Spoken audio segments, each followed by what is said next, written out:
Hey guys, what it is your girl Cadillac coming through 2 a.m. in the morning. Crazy. I just closed my restaurant and I have to go back in the morning in a few hours. So, baby, I'm gonna be tired tomorrow, but I know I have to go ahead and get this video in if I'm gonna get it done. Okay, so tonight's video is 7 of the most embarrassing moments while being a prison wife. Okay, so if y'all already know, being a prison wife it's not something that you want to blurt out to the world. Hey guys, I'm a prison wife. It's not like it's the most glamorous title to have, the most, you know, but unfortunately, we wear that title. We're with prisoners, so we are wives and we are prison wives. um, it's not really a badge of honor. Well, it could be because we are strong, we're overcoming. Now, I do wear that pridefully that though I'm in this position, I am overcoming it. I'm not just allowing it to just happen and sit down and take it. I fight daily, weekly, yearly, decadely, because I've been fighting for 2 decades. But so it's like we're warriors. But it can be a bit embarrassing, which I know a lot of people deal with the embarrassment of prison wife life, or maybe even shame. That's why a lot of people don't even, release that knowledge to others that they are in prison relationships.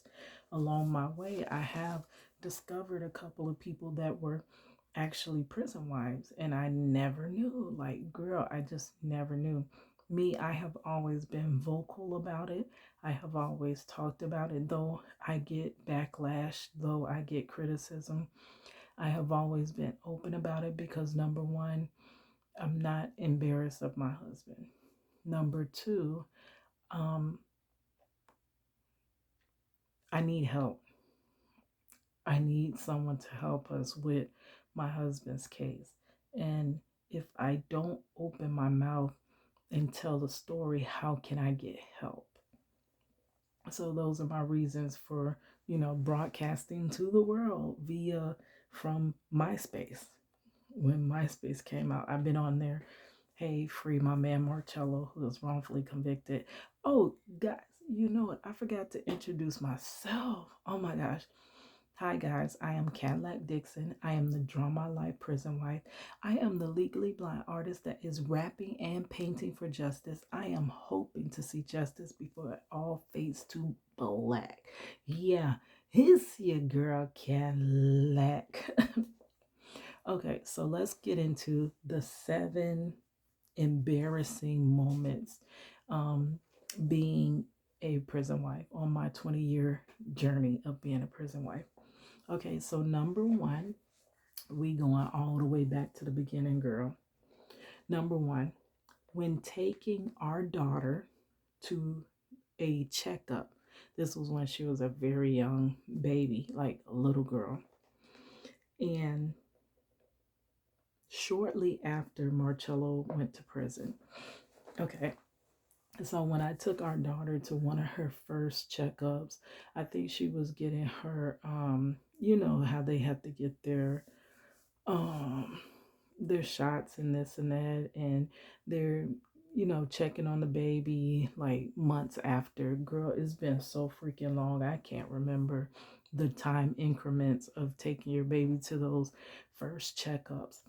But I remember going to finding a pediatrician, and the first time that I went to that pediatrician, and I need to do a couple story times about that, because baby, that pediatrician really.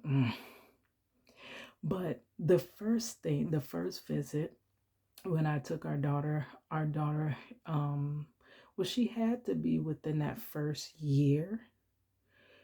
No, no, no, no, no. Yeah, she was in that first year, but it was just a couple months after she was born.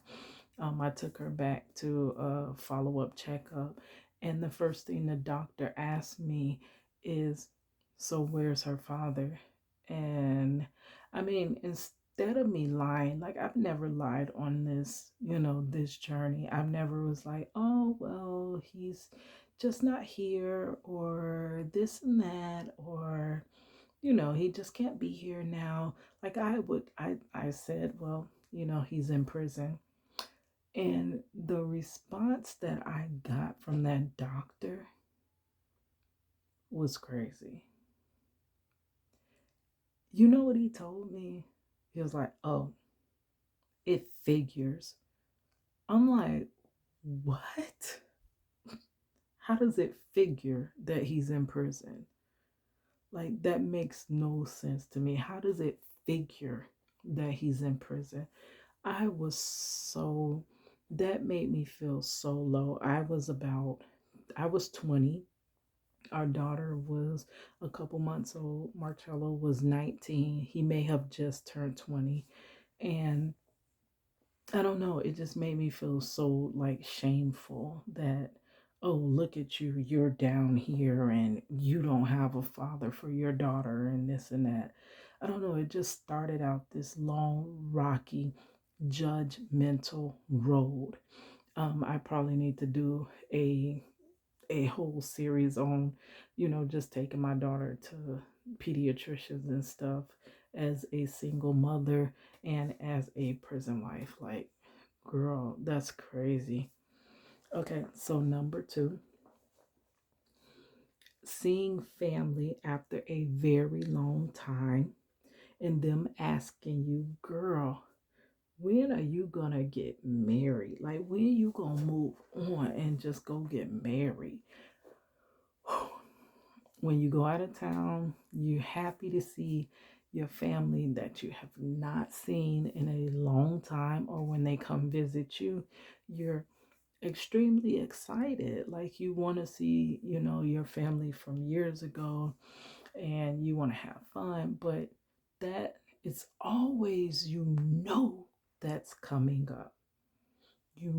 That's coming up when they're like, oh, so I guess if you're going as a family, everybody's like, oh, so what is this family member? What is that family member?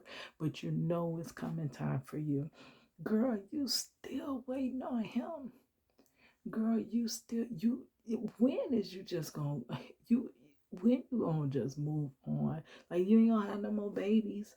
Like, girl, I wanted more babies. Like, where do I get them from? Like, my husband's incarcerated. How do I get these babies? Like, but they say some things that just, it puts you on the spot and it causes a very awkward, embarrassing feeling. Like, how do you answer that question? Girl, you still waiting on him? And it comes because they don't see that as a real husband and wife, relationship. They don't see it as that. That this is a real relationship for you. Like, who would be what type of play pretend would this be? Like, this would be the worst game of play pretend, like, for real. But girl, I'm really a wife. I'm really, I was trying to be, gosh, like, the minute we was about to get married, he was snatched from our family. And then now when I was like, forget it, I wanted him to be free when we got married. Never thought it would take this long to, achieve his freedom, but it has. And this couple of years have taught me that, hey, time is of the essence. So I was like, heck, let's just get married while you're in prison. And the moment I said that, that was as well snatched from us. So I can't even have that prison, marriage. So no matter what, um, man can't tell us that we can't be married. So because documents don't say that we're married, I've been married to him for years. Like, I have been with him for years. I have supported him for years. I see him as my husband. He sees me as his wife. So no matter what those papers say, I'm his. Oh yeah, I am his. It's right here. I'm his. Okay, girl. So number three, when you run into someone that knew you when you were so sure that he was coming home. Now, I don't know if many people can, relate to this because a lot of people don't have to wait that long. So it may be a few years, and years fly by like somebody done cut on a faucet.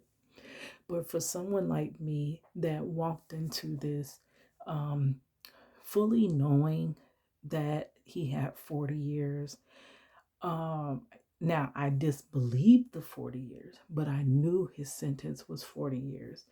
And I just thought that it was because, this is injustice.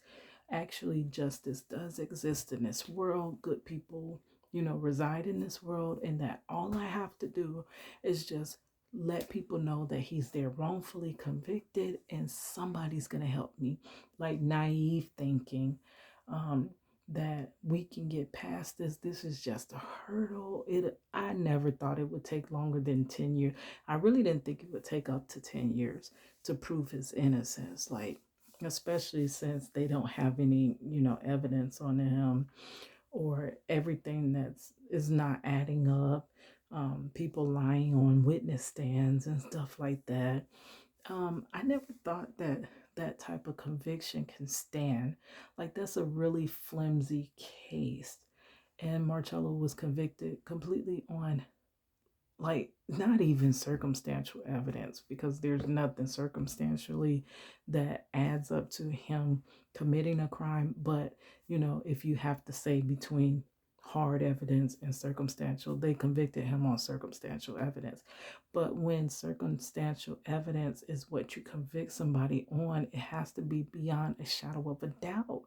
And there's too much doubt in Marcello's case. So I always thought that once I just show these things to somebody, that my husband would be free and we would move on with our lives. I thought it would be before our daughter turned 10, and we could just have, I used to say, like, well, okay, I haven't had a child yet, but my children could be 10 years apart. And then I looked at me and my sisters, like, I'll be like, okay, so my mother had my younger sister. Let's see, she had me at 19, and then she had my younger sister. How old would she have been? 96. 96. I would have been 15. So mom would have been 30. If I was 15, mom would have been about 34. Gosh, she was young. Oh my goodness. So she had um my younger sister, I think her last child at 34. So I'm thinking, oh, I could be like mom, where I have one child, early, and then I have the next, like, kind of mid 30s or whatever. So I'm like, I still got a little bit of time and things like that. But I don't know, guys. I always thought that this could turn around. And I used to be so vocal about it. Like right now, I know I'm completely, I'm always online. I'm always on Facebook. I'm on Instagram. I'm on TikTok now. I'm looking at other social medias. I need to start a Twitter. And I'm on there. If you actually pay attention to my social medias, the number one thing I'm posting about is prison wife, wrongfully convicted. And I show my art for the cause of, bringing my husband home. Like, you don't hear much else come out my mouth, which actually, people kind of, that's on another point. But when you were so sure, and now these people are like, girl, what happened? I thought he was coming home. Girl, I thought that this, and this. Oh, I thought you said that he was innocent. If he was innocent, there's no way it would have took that long. And all the stuff you have to go back and, like, make excuses for, like, oh, he is innocent, but the world is not fair, or oh, I just didn't think it would take this long, or it's kind of embarrassing, like for real. Like you have to make excuses when you were just so freaking sure. Okay, so number four, we're on number four. Still posting. So number three led into number four. Still posting free Marcello after all these years. Like, girl, that is kind of embarrassing that after I got on social media to start advocating for my loved one in 2006 or 7, I believe, when MySpace. I started MySpace around that time, and I made one song about my husband being wrongfully convicted. I thought that I would get it on the radio, and that once it got on the radio, then the story would get big, and people would be like, "Oh, is that a real story? That's a true story." And I'd be like, "Yeah, that's a true story." And they're like, "Oh my gosh, let's help her!" Like, one thing leading to another to another.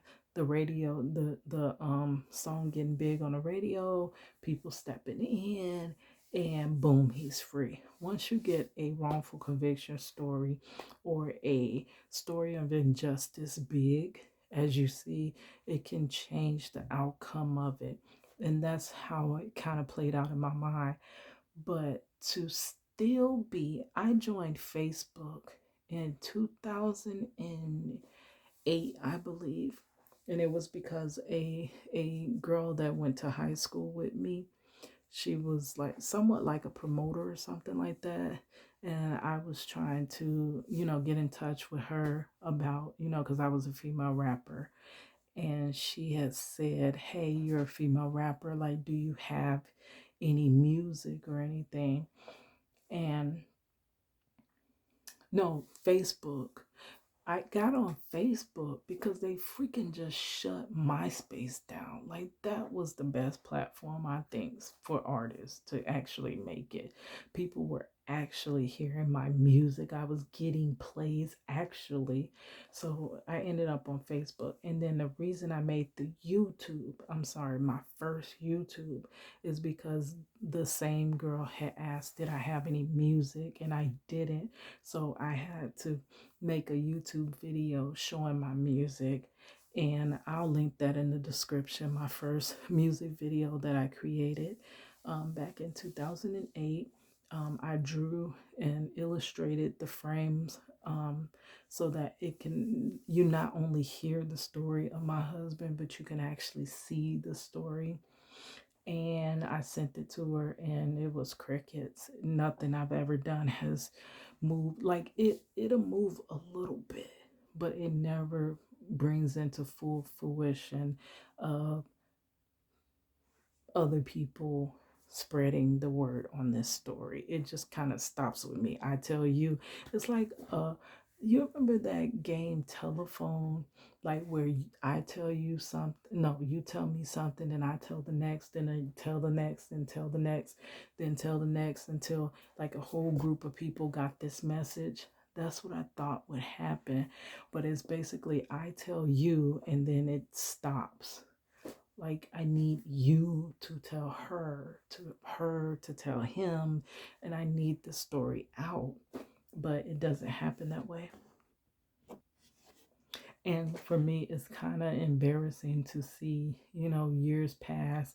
I see all of my past posts, and I'm like, golly, that's been a long time. And I actually, my project Reach the World, which I started in 2006, end of 2005, end of 2005, beginning of 2006, a whole collection of art and music to free my husband, to get his story of being wrongfully convicted out. And when, YouTube shows you on this, not YouTube, Facebook shows you on this day, however many years ago, it's like freaking embarrassing to me when I see Project Reach the World things I have done from 10 years ago, 12 years ago. And I'm like, golly, and I'm still not to my goal. Like any goal that you have ever set for yourself and you don't get to that goal in 20 years, like girl, that's very embarrassing. Um, I don't know. So number 5,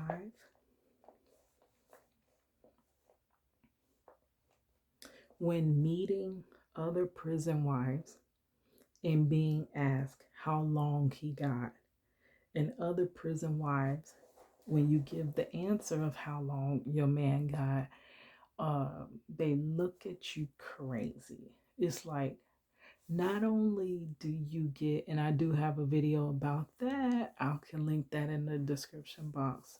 Um, Not only do you get looked side eyed by everybody else that doesn't understand this life, you get the side eye from other prison wives that possibly don't have as long as you. Like they may have maybe 2 years, 5 years. At this point, I'm gonna say 10 years too is a kind of a short sentence compared to what we have. It's a doable sentence. We don't have really a doable sentence per se, but when you compare, when they ask you and you give your answer, it's like, you stand that long? Like, I don't know. It's like, and then you feel like you're the least likely person that should be judging me. Like, girl, what if the man that you have, like you have that 5 year sentence with your man, but what if your man had 40 years like mine? Would you feel the same way you feel about him? Like, would you still love him just as much as you love him when he has 40 years and then when he has 5? Like, would your love change for him because of the length of the sentence? If it wouldn't, then how do you look at me and think, girl, you're crazy? If you're sitting here riding this road with him for 5 years, you know, what if he had 10 more years? Would you still feel the same about him? Like, that's a question. And it's crazy. Like, we get judged by other prison wives. That's kind of embarrassing, like for real. But I do put myself out there. Like, even with visitation, it used to be very like the visitation that I mentioned when he was close to home, and we would all like talk like the before visitation, and it always came up that question, so how long your man got? Girl, my man got this. Girl, I'm the last one to answer. Man got, and at that time he had about 11 years, and I would always get embarrassed about saying it because I'm like, because they're all saying like a year, 2 years. I always hated that question. I always wish they wouldn't ask it, but if you ask me, I'm gonna tell you. And I don't know, just embarrassing. Um, we're on 6. We're almost done. And I can go to sleep. When going to, this one's crazy. When I went for me, to the gynecologist, and I was asked if I'm sexually active, crazy. I answered no, right? Then I turned around and asked, after, being examined, if I can still have kids. Girl, this lady looked at me like crazy because we go through the whole thing. And it's like, oh, they ask about your babies that you had. They ask about this, and that. Then they ask if you're sexually active. No, ma'am. Um, I guess they asked the time length. I can't remember. It's been a minute. And I'm like, it's been years, like I'm saying decades. And then I asked, can I still have kids? Like, girl, what you want to know if you can have kids for? You're not even using any of that equipment. And for me, she looked at me so crazy, like, girl, you're not having sex, so why are you asking me if you could still have kids? Like, you gotta have sex to have kids. And I felt the need to kind of explain it. And I'm like, ugh. Me and my husband are kind of like not together now, but when we can be together, I just want to make sure everything's working. Does it look like everything's working? Like, is everything in order? And she's like, yeah, girl. Now, this was back then. I was in my, I was about 32, and she was like, no, I have had women have babies in their 40s and almost up to 40, 5 and stuff like that. She said, have this conversation with me when you're past 40. I'm there now. Just turned 40 this year. So this is becoming real for me, like real, real, like girl. So, number 7, when your child surpasses you when it comes to marriage and kids. I haven't quite yet got to this one, uh,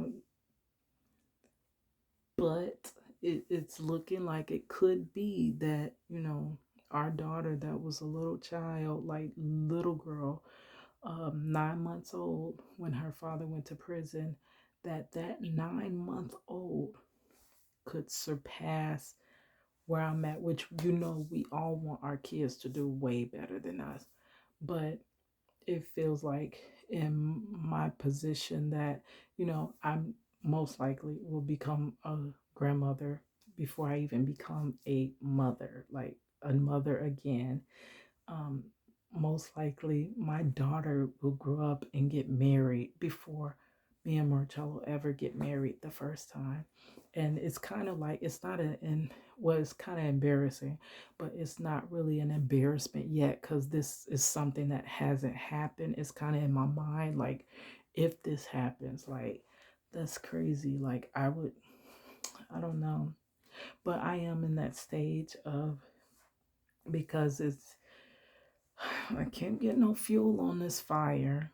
I'm getting to the point where I'm gonna have to start. I'm trying to come to acceptance with some things, and I'm trying to let some dreams go because they're only possible. Dreams have a limited time, like a limited time offer. Some dreams have that limited time. And I just want to be happy, and it doesn't make me happy to want dreams that I can't have. So, I'm working on letting a lot of things go.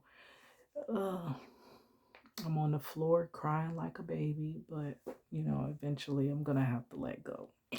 But, anyways, I was just coming in and give you my 7 most embarrassing moments on being a prison wife for 20 years.